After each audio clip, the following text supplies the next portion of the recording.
Hello，大家好，歡迎大家收睇登機師 channel。今次咧，我哋又帶嚟呢一個 YOLO Life 嘅產品啦，同埋佢一個叫做 accessory 嘅產品啦。上次我哋同大家介紹過 YOLO Box Pro 啦，咁而家呢個咧係叫做新一個進階嘅 model 啦，一個高端嘅 model 啦，咁就叫 YOLO Box Ultra 嘅型號。我哋先好快同大家開箱一下，睇下有啲咩唔同嘅地方。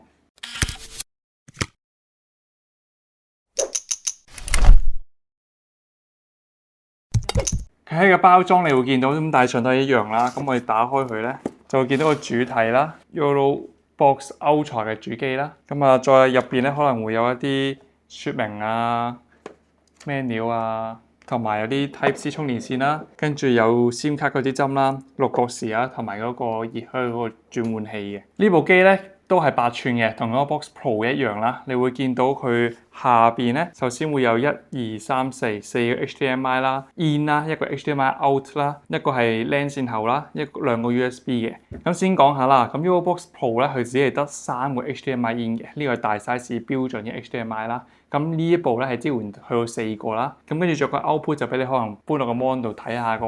機嘅畫面啊咁樣啦，咁 LAN 線大家都知㗎啦，可能會係插一啲網絡嘅信號入去啦，咁就等你部機咧可以上一個穩定啲嘅網絡嘅。咁仲有兩個 USB，咁呢兩個 USB 咧，亦都係可以俾你連接可能係 hard disk 啦，又或者係呢一個兩支嘅呢個 USB 手指，咁就俾你去連接呢個 WiFi 或者係 SIM 卡嘅信號，咁令到呢部機咧有更加多唔同嘅上網嘅方法。去到呢個位啦，你會見到咧有一個開機掣啦，有個 SD 卡啦。跟住有個裝落相機嘅一個螺絲口啦，跟住會有一個 Type C 頭啦，會有呢個3.5mm 耳機口啦，就俾你聽住啲聲啦。跟住仲會有兩個呢個 mic in 嘅，一個就係普通相機嘅3.5mm mic in 啦，仲有一個咧就係 Line in 啦，就俾你插嗰啲 mixer 嗰啲嘅，同埋仲有一個係快充嚟嘅，咁就可以支援呢個快速充電。我哋開一部機之後咧，咁你見到有3個界面嘅，以前得2個，一個就叫 Monitor Mode 啦，就係一個監視器模式；一個咧就係叫打直嘅直播模式，一個叫打橫嘅直播模式。點解咧？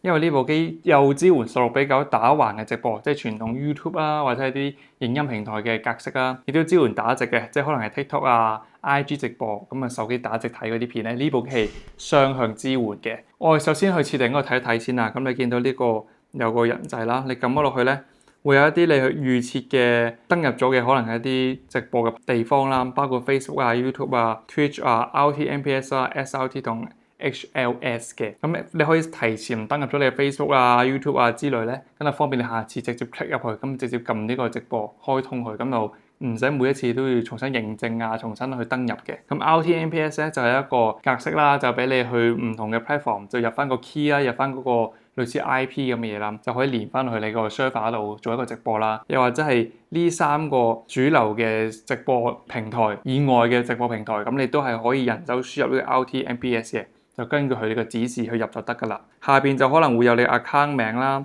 會有藍牙啦，跟住可能會有一啲同電源有關嘅模式啦。咁啊有呢個語言啦，語言可以自己切換做中文啦、英文啊或者其他唔同嘅多國語言。咁亦都有呢個地區時間啊，一啲打直打橫或者係一個水平，即係呢個方向就係呢個方向嗰個方位啦。去到 WiFi 呢一版啦，你會見到有得提呢個 WiFi 啦，跟住有啲網絡啊，或者係熱點嘅設定啦，同埋最後可以 test 呢個網絡嘅速度嘅。咁就先俾你試一試咧呢個網絡嘅上嘅速度啦，方便你衡量一下呢個直播嘅流暢度，或者係到時出嚟效果會係點樣嘅。仲有下邊咧就會有一個 version 啊，咁我建議大家咧要定期去 update 佢。咁你撳落去咧，佢就會通知你有冇新嘅版本啊。好似呢部機咁咧，就一個2.6.0嘅更新版本。咁你更新咗之後咧，佢就可以增加你嘅穩定性啦，修復一啲 bugs 啦，又或者係一啲新嘅功能加入嘅。咁 YOLO Life 呢個品牌咧，就暫時啲機都係未出過第2代嘅，即係例如 Box Mini 啊、YOLO Box Pro 啊、InStream 或者 Ultra 咧，都係冇 Mark II 啊第2代嘅型號，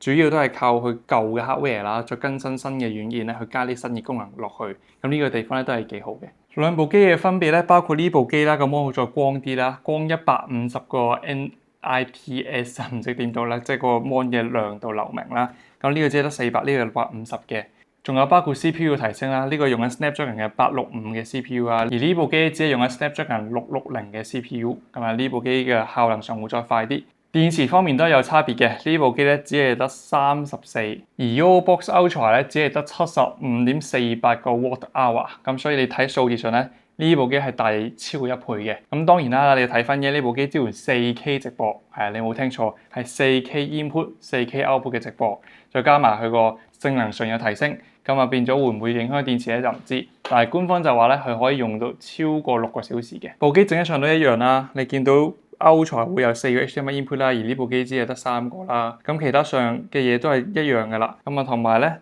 後邊咧佢有嘅設計同功能咧都係差唔多。個排位上有啲分別啫。啱啱就講完佢個整體上個外觀界面有咩分別啦，同埋同 YoboBox Pro 有咩分別啦。我而家就試下入去部機裏邊操作一下咯。而家先入咗 Monitor Mode 睇睇先。咁我哋撳咗入去啦。你會見到咧，佢有3種界面嘅。上邊呢個咧就係左上角啦，就會係一個直播 program 嘅 output 啦。下邊就會係一啲直播輸入嘅信號啦。而右邊就叫 Overlays，咁呢個就係啲圖層啊。即係舉例，可能加啲圖啊，加啲素材啊，加啲特效落去咁樣。上邊你見到啲綠色呢個咧就係一個 soundbar啦。咁啊上邊呢個亦都可以校翻做 4K 直播啦，我撳翻去 4K 啦，可以隨便切換嘅，即係1080嘅、480、720或者 4K 啦。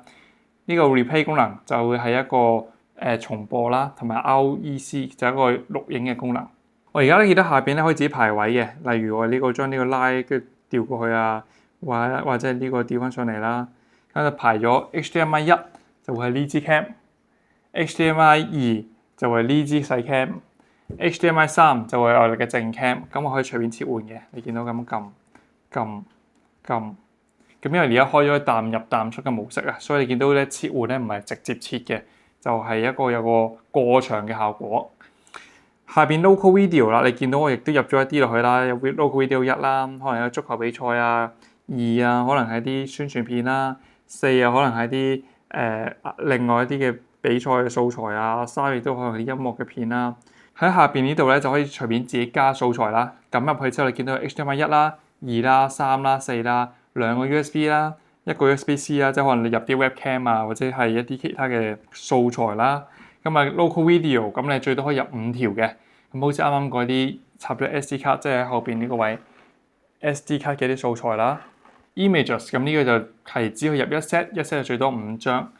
PDF 啦，同埋有 live stream 啦。live stream 咧係可以連第2部 YoboBox 系列嘅產品嘅畫面入落去呢部機度嘅，咁就可以做多機聯機直播啦。咁仲有 NDI 啦，咁 NDI 就最多3個。NDI 係咩嚟咧？就係一個無線傳輸嘅一個 format 啦，咁就可以俾你喺手機或者支援嘅一啲 IP cam 或者可能啲相機度咧。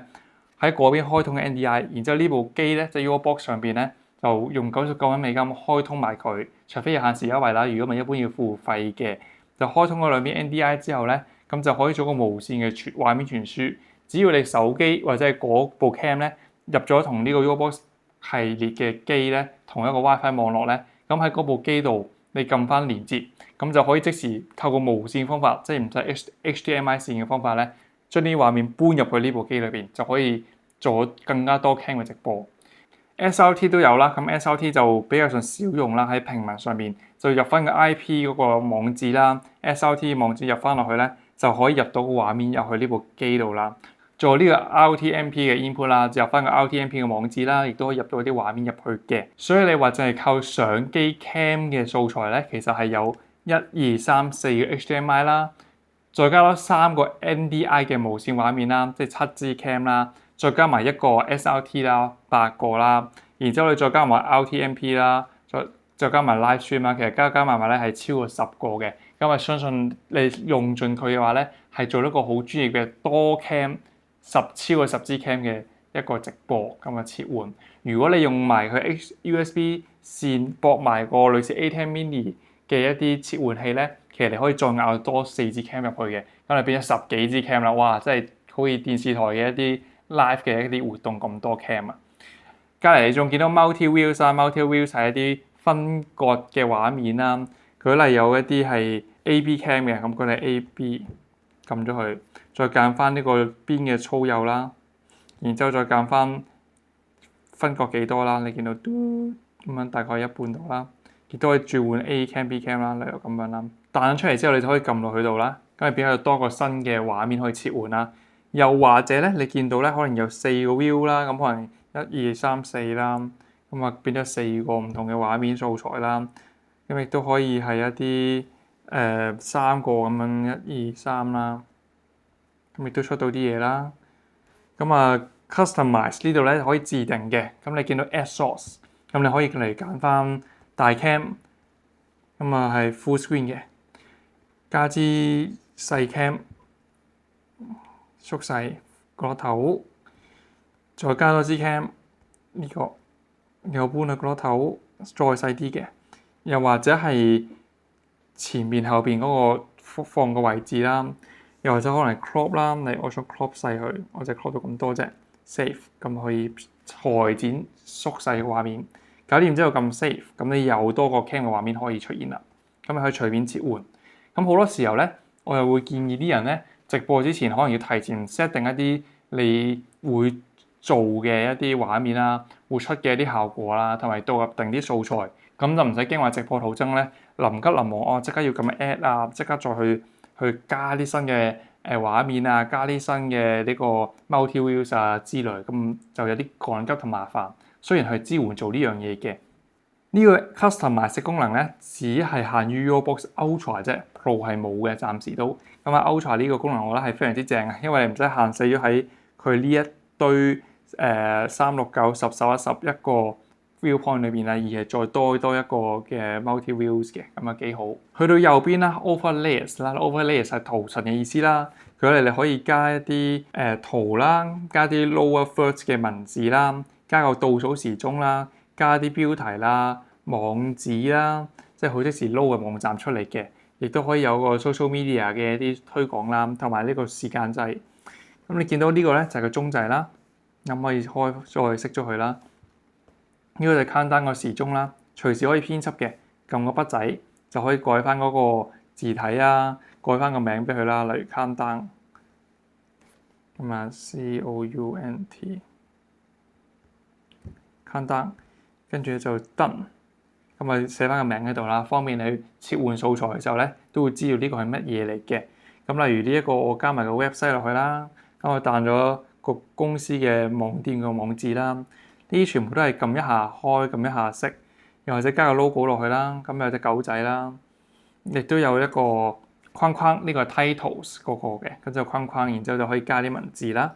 咁亦都可以即時熄咗佢啦。咁即時可以 load 個網站啦。例如撳咗落去之後咧，等佢幾秒鐘，咁即時上呢個網站。因為呢部機本身咧其實係 Android 嚟嘅，所以佢 Android 機做到嘢佢都做到啦。例如上網啊，例如開手寫板啊，或者打中文啊。或甚至會出 emoji 嘅啲係做得到嘅，唔使擔心話佢會出中文亂碼啦。舉例啦，我呢度咧可以加啦，然之後加張圖嚟加個公司嘅 logo 啦，剔咗佢，然之後你見到好大噶嘛，咁你可以 scale 細啲，縮晒佢，然之後再用人手指咁搬去個落頭，再縮細多少少，done。咁你就多咗呢個新嘅 logo 嘅擺位啦。咁你例如直播到咁上下啦，你撳咗佢出咗個 logo 啦，再撳就會熄咗個 logo 啦。例如亦都加咗啲熊貓啦 ，YoLive 嘅官方 logo 啦，可以加啲文字啦，咁啊可以加個 Instagram 啦，就推廣下記得順便大家都可以 follow 一下呢個 Instagram 啦。咁跟住就亦都可以加一啲其他嘅效果。咁舉個例咧，我 social media 咧可以有 YouTube 啦，例如第一訂閱我嘅登山 channel， 或者係一啲X 啦，即係 Twitter 啦、Facebook 啦、LinkedIn 啊都有嘅。咁呢啲係一啲佢官方預設咗 preset 咗嘅一啲效果，或者係一啲 demo。去到隔離啦，你就見到一個 audio mixer 嘅，就俾你簡單去調校一下呢啲聲音嘅輸入輸出啦。例如 mute 咗支咪去啦，靜音啦，或者可能較大細聲啦，我想大聲啲、細聲啲。咁啊 HDMI 1、2、3分別每一支 cam 入嘅聲音落去嘅大細聲啦。跟住可能係 local video， 即係揀翻 local video 咧喺呢度 ，local video one 即係呢一支 cam， 唔係呢支 cam，local video one 咁就係入嘅素材嘅，本身條片有聲噶嘛，咁你就可以 mute 咗佢啦，或者係on 咗佢啦。咁呢啲你可以根據住你入咗幾多個畫面有聲音嘅畫面咧，佢會跳翻幾多個音軌出嚟，你就可以自己去進行一啲調校嘅。再嚟呢個1:1呢個就係一個計分板，咁啊幾有用嘅。正如你喺左邊呢個畫面咧，係一個球賽啦，咁一定係分 A 隊 B 隊啦，1:0啊、2:0啊、2:1啊咁樣。只要撳着咗佢咧，佢就出咗呢一個框框啦，咁可以校顏色嘅。咁啊 Team One、Team Two。Team One 你可以加咁1:0、2:0、3:0、3:1、3:2 reset 嘅分數，跟住可以加埋個時間啦，着咗個時間鐘啦，咁就佢會顯示到而家嗰個上半場、下半場啦，跟住再熄翻佢啦。例如有嗰個period 啦，呢個可以打翻第幾場啦。再呢個 scoreboard styling 啦，你撳咗入去咧就可以打翻個名啦。例如你可以寫翻做中文香港足球2024啦，字體可以改啦，仲會係文字顏色啊、背景嘅顏色啦，例如背景想轉翻做白色嘅，咁啊白色底啦，咁跟住呢啲就可以係一啲 A 隊同 B 隊嘅背景顏色啦，同埋 A 隊 B 隊嘅名啦，都可以設定嘅。舉例而家係 A 隊咧嘅名叫 Team One，B 隊咧嘅名叫我們，跟住變咗兩隊唔同嘅名都可以改嘅。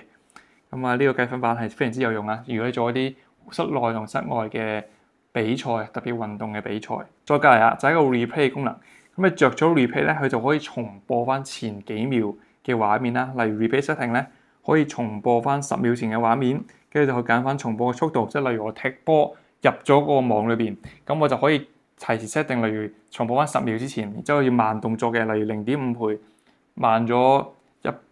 半嘅速度啦。跟住就重播翻個畫面咧，就可以重播翻踢個波入嗰個網裏邊嗰個刻，咁就可以做一啲主要可能都係運動賽事有關啦。咁仲有啲 replay audio， 你想嘅聲音有聲音冇聲音，大聲啲細聲啲都得嘅。再重播嘅一啲解像度啦，例如1080幾多 FPS， 跟住同埋可以要唔要 replay logo 啊，要唔要 intro、outro 啊，或者係要唔要一啲轉場啊、過場之類嘅。再去到隔離啦，呢個 REC recording 啦，咁佢官方名叫 ISO recording 啦。咁呢個功能咧幾有用嘅，因為呢部機除咗一個係相機 mon 啦，亦都係一個直播機啦，同一時間仲有一個係叫錄影機嘅。佢可以將你外來輸入嘅 HDMI 畫面咧錄落去呢部機，你插咗 SD 卡或者 SSD 或者 hard disk 嗰度嘅，就做一個外錄嘅功能。咁你外錄功能咧有啲限制嘅，你撳到感嘆號就會見到啦。1080x30嘅時候咧，就可以同一時間錄到4個 HDMI input，再加一個 program。program 意思係 output 嘅畫面嘅成果，即係好似而家出邊咧有個足球嘅賽事，咁我可能 layers 度加翻個99啦。咁呢一個就叫一個 program 嘅畫面啦。咁啊去翻錄影嗰度，咁啊例如如果你個方法係1080 60p，跟住3個 HDMI input，即係3個乾淨嘅 input 啦，再加咧就係0個 program 嘅 output。可以錄製啦，又或者係1080 60p 啦，就2個 input，再加多一個 program 啦。所以其實你根據住佢呢個提示咧，你就可以自己定話，例如我想錄晒咁多個素材，再加上 program 嘅，咁可能你解像度有所限制啦。咁如果你話我淨係想錄一個呢個 input 加一個program 就得㗎啦，咁可能你就可以錄到 4K input，再加埋一個1080x30嘅3個 input，咁樣就可以根據自己去決定你需要邊啲素材咯，同埋部機嘅限制去做咯。咁你簡單可以加埋 FPS 啊、bitrate 啊，跟住可能 HDMI264、HDMI265，有啲可能係錄影嘅限制，例如錄幾多分鐘啊，或者係你張卡仲可以錄落邊度啊，你張卡仲有幾 G 啊，咁都可以睇到嘅。做嘅呢個就叫 auto switch 啦，咁就可以揀咗支 cam 之後咧，就自動隔幾秒就切換一支 cam，就係 A 畫面、B 畫面、A 畫面、B 畫面、A 畫面、B 畫面咁樣，就可以自動去叫 loop 嗰個畫面嘅。就唔使自己人手每一下定幾秒撳一下，咁你可以揀翻，例如我想 main video source 係乜嘢 cam，例如 HDMI 嘅咁都得嘅。咁你可以再揀翻 loop 嗰個時間啦，例如 HDMI 1就幾耐幾多秒或者幾多分鐘先 loop 一次嘅。最後啦，呢個就係一個 setting 啦。setting 你會見到可能係click 一下定 click 兩下啦。click 兩下咧就會係撳先可以轉到畫面，撳一下咧係轉唔到畫面嘅。呢個係一個安全嘅功能，萬一你唔捉到咧，都唔會將個畫面出咗街。咁例如仲會有可能係local video 嘅轉換啊，一啲可能影片嘅播放嘅模式啊，跟住仲會有影片輸出啦，例如 FPS 啊、USB-C 嘅輸出啦。你 USB-C 剔咗之後咧，你係可以將個畫面錄落去電腦度，例如用 OBS， 咁你就可以錄翻呢一個 mon 嘅畫面啦。不過而家我哋嘅組合咧就係一個 HDMI output 就錄落去嗰個 Box Pro 嗰度，咁啊，到時候大家如果出得到嘅畫面咧，就係呢個 YOLOBOX Pro 錄製 YOLOBOX Ultra 嘅操作界面，就方便俾大家去睇啦。咁例如有啲 flip 嘅角度啊，仲有 SD 卡嘅管理啦，例如呢張卡只係用1.47G 啦，總共有64G可以用啦。出翻去咁樣，仲有可能會係一啲其他嘅 setting 啦。咁呢部機咧係支援手機無線控制嘅。咁你撳呢個落去咧，就見到咧目前只係支援 Android 手機，就唔支援 iOS iPhone 嗰啲嘅。咁你根據翻個指示咧，就可以用手機控制到呢一部 pad 啦。咁啊，最後咧仲有一個 YOLODECK Configuration， 就係頭先我哋陣間會介紹嘅 YOLODECK 嗰個控制器。我哋而家出翻嗰個主界面啦，你去翻叫 Live Stream 啦，撳落去啦，咁就可以創建翻一個新嘅直播啦。咁我首先撳咗加號啦，改翻直播嘅名啦，跟住例如係測試啦，跟住就 option 呢度可以加可以減啦，即係可以寫可以唔寫啦。咁你 event cover 就係可能你嗰個直播信出街咧，有個好似 YouTube 片咁有個封面嘅圖片，咁你要揀翻呢個香港 done， 跟住 create 咗佢啦，咁佢就建立一個新嘅直播。咁你見到撳翻落去咧，我又可以即刻出到直播嘅畫面啦。咁包括頭先一樣啦，上邊左上角就係 program 出街嘅畫面。左邊嘅下面就係信號輸入嘅畫面，右邊就係啲控制嘅 panel。咁你見到入咗直播間咧，就多咗呢個直接可以 link platforms 嘅，即係例如撳去 YouTube 度 link 咧，咁佢就可以登入翻你個 Google account 啦，就去做到一個直播嘅。咁例如 accept 嗰個登入翻你個 Google 啦，咁啊仲有 Facebook 啊、Twitch 啊，仲有 SRT 嘅，咁你可以撳咗佢啦，或者熄咗佢啦。咁呢個可以再加嘅，你見到有再加多個 Facebook，例如我兩個 Facebook page 嘅，想兩個 Facebook page 同一時間直播嘅又得，兩個 YouTube 同一時間直播又得，跟住再 Twitch 啦、RTMBS 啊，咁其實可以 multi platform 咁去做一個直播嘅，唔係話我買呢部機只係同一時間可以直播喺 YouTube，或者同一時間只可以直播喺 Facebook， 而係又 Facebook 又 YouTube 又 Twitch 都得嘅，係好彈性嘅，咁可以令你接觸個觀眾咧更加大啊，因為有可能有啲觀眾只係用 Facebook。啲觀眾偏向訂閱你嘅 YouTube， 咁你兩邊同一陣直播出去咧，就可以令到你 followers 咧都可以睇到你嘅直播啦。左邊呢一個咧就係叫 Network Bonding 啦，咁係咩嚟嘅咧？就係一樣 platform 叫 YOLOCAST。YOLOCAST 係官方嘅一個叫電腦嘅平台啦，一個 software 或者一個網站嘅平台啦，就要俾月費或者年費嘅功能，就係類似一個中央嘅伺服器啦、server 雲端啦，你可以經 YOLOBOX output 嘅畫面去個 YOLOCAST 度，再用 YOLOCAST 去進行直播，即係 multi channel 嘅直播啦。又或者係將一啲素材加落去你 YOLOCAST 裏邊，然之後再喺呢度加翻有關嘅素材落去呢度，咁係都得嘅。又或者 YOLOCAST 可以做到唔同嘅類型嘅嘢啦，有機會可以加字幕啊，加啲素材落去啊，又或者係一啲前期後期嘅工作都得嘅。咁呢個就係官方嘅 platform， 詳細可以大家睇翻個官網嘅資料啦。去翻呢度嘅一樣嘅圖層啦，啱就呢個就係 platforms 啦。咁呢個 invite guest，invite guest 幾有趣嘅。如果嚟我做一個直播，咁想同觀眾或者想同嘉賓、受訪者做一啲互動嘅，咁我就可以 invite guest 撳落去，你可以 send 個電郵俾佢，佢即刻就開翻手機，撳翻電郵，收到個電郵度啦，撳翻條 link 度咧就可以入到佢把聲落去呢部機度，跟住變咗，例如我係一個主持，我做緊呢個直播啦，而我可以加可能幾個嘉賓入嚟吹水傾偈。咁係冇 cam 冇畫面，但係有聲，咁好似一個電台嘅直播訪問咁樣。隔離一樣係有呢個 audio 嘅 mixer panel 啦，一樣係有計分板啦。呢個就係個頭先講嘅 replay 嗰個重播啦，auto switch 啦。仲有呢個就係 comments 嘅，咁 comments 嘅用途咧就係俾你即時可以睇到100條喺呢個 YouTube 或者喺你 Facebook 下邊留言，咁你可以讀出嚟啦，或者係同啲觀眾有啲互動啦，甚至乎你可以揀一啲留言咧。就搬入去你個畫面度，咁過嚟有個觀眾問話，登勤你今日食咗飯未？咁我見到有個觀眾咁嘅問題幾有趣喎，咁我撳咗落去咧，佢就可以將個留言成個內容咧就可以射落去呢個直播嘅最終 program 畫面度，咁我就可以同大家讀，咦某觀眾問我登勤食咗飯未喎？咁就可以做到更加強嘅與觀眾互動嘅一個體驗啦。去到再右邊啦，就係個 recording 啦，同埋最後咧就係一啲簡單嘅 setting 嘅。而家咧就同大家開箱埋呢個全新嘅產品叫 YOLODECK。咁我開咗佢啦，你首先就會見到咧有個黑色嘅盒仔啦。咁喺佢裏邊咧就會有一個支架嘅，同埋條線啦，咁啊支架喺度啦。再入邊就可能有啲說明書啊，有張卡紙啦，同埋有呢個 YOLO Deck 嘅主機本身。咁你拆咗出嚟咧，見到咧，其實佢係一個咁樣嘅操控器，咁有啲掣撳埋嘅，質感幾好啊！即係有啲聲音嘅。佢嘅用途係咩咧？就係俾你連接咗去你嘅 YOLO Box Pro 或者 Ultra 啦。咁目前拍片呢刻咧，只係支援呢兩部機啫。未來有機會下放去 Mini 啊、InStream 啊，或者係 YOLO Box 本身嘅。咁我而家開翻個支架啦，舉個例咧，擺上去，有啲似 Elgato 嘅嗰個 Deck 啊。咁呢個咧就係 YOLO Deck 啦。目前亦都只係支援連落去部機度，唔支援連落電腦度嘅。所以大家話可能我有時唔需要用直播喎，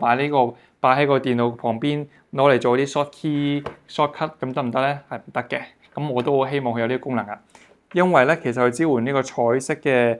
輸入。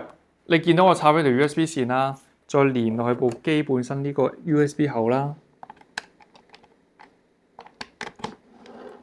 咁佢即刻着嘅。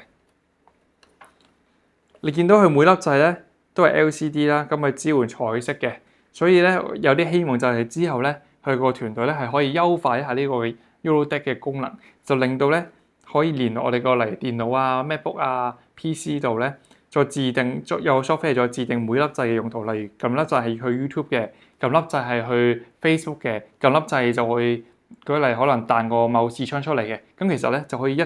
舉多得啦。如果我哋要編輯呢一個界面咧，我哋首先要撳落去 YOLO Deck Configuration 啦，咁你撳 Confirm 啦，你會見到而家我哋 YOLO Box Ultra 上邊會出現咗成個 YOLO Deck 嘅界面嘅。包括 Source 1、2、3、4、5啦 ，Overlay 1、2、3、4、5啊，同埋即刻立即直播、立即錄影或者係上下版嘅。咁你呢啲掣都係可以隨便撳啦。咁如果我話我要想編輯嘅話，係點算咧？其實我見到右邊呢個有個大個 list 係啦，呢個 list 就會係呢個 YOLO Deck 啲掣可以支援嘅功能。舉例啦，我想將呢一個 comment 嘅功能加落去呢個界面度啦。咁我其實只要將 feature the comment 或者 hide the comment 其中一個，你根據你所需啦。例如揀 feature the comment 拉落去呢個，佢就問你係咪想取代咗佢咧？我就話係。